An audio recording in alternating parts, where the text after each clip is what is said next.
Hi there, my name is Tammy with the Armored Christian Ministry, and I am here reading the Bible in a year. So if you're following along with us, welcome back to day 63. And if this is your first time coming across this page, welcome. We are so happy to have you. Make sure that you're hitting that follow button so that you can dive into the scripture with us. We are finishing today's reading in Numbers chapter 18, so let's get into it. Duties of priests and Levites. Then the Lord said to Aaron, "You, your sons, and your relatives from the tribe of Levi will be held responsible for any offenses related to the sanctuary, but you and your sons alone will be held responsible for violations connected with the priesthood. Bring your relatives of the tribe of Levi, your ancestral tribe, to assist you and your sons as you perform the sacred duties in front of the tabernacle of the covenant. But as the Levites go about all their assigned duties at the tabernacle, they must be careful not to go near any of the sacred objects or the altar. If they do, both you and they will die. The Levites must join you in fulfilling their responsibilities for the care and maintenance of the tabernacle, but no unauthorized person may assist you. You yourselves must perform the sacred duties inside the sanctuary and at the altar. If you follow these instructions, the Lord's anger will never again blaze against the people of Israel. I myself have chosen your fellow Levites from among the Israelites to be your special assistants.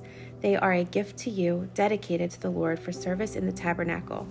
But you and your sons, the priests, must personally handle all the priestly rituals associated with the altar and with everything behind the inner curtain.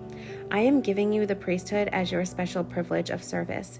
Any unauthorized person who comes too near the sanctuary will be put to death." Support for the priests and the Levites.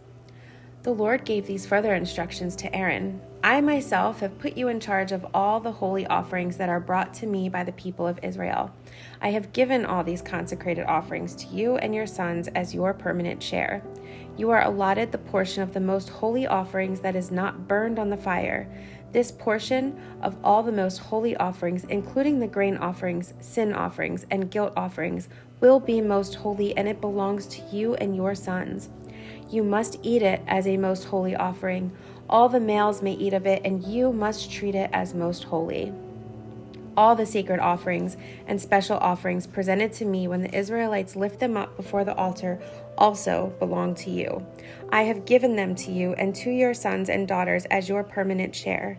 Any member of your family who is ceremonially clean may eat of these offerings. I also give you the harvest gifts brought by the people as offerings to the Lord, the best of the olive oil, new wine, and grain. All the first crops of their land that the people present to the Lord belong to you. Any member of your family who is ceremonially clean may eat this food. Everything in Israel that is specially set apart for the Lord also belongs to you. The firstborn of every mother, whether human or animal, that is offered to the Lord will be yours. But you must always redeem your firstborn sons and the firstborn of ceremonially unclean animals. Redeem them when they are 1 month old.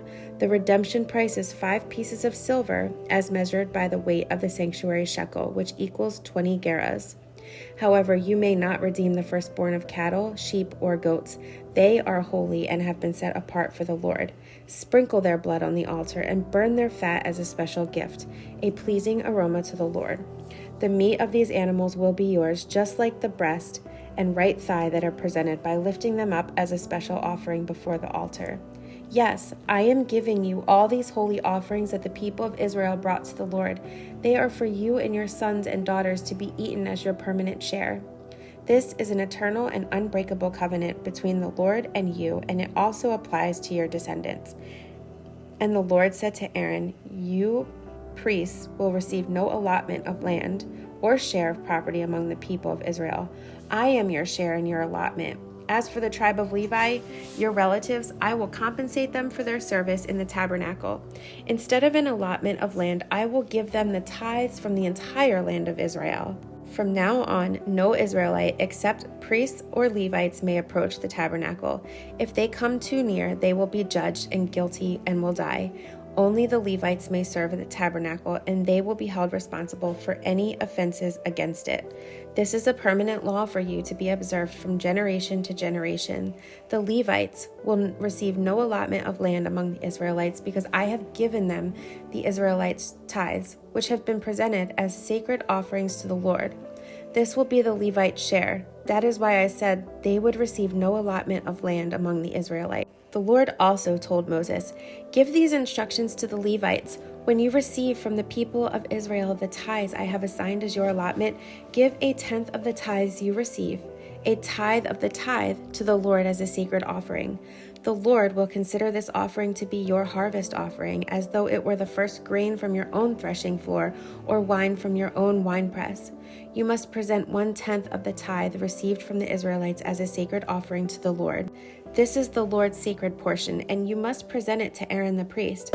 Be sure to give to the Lord the best portions of the gifts given to you. Also, give these instructions to the Levites. When you present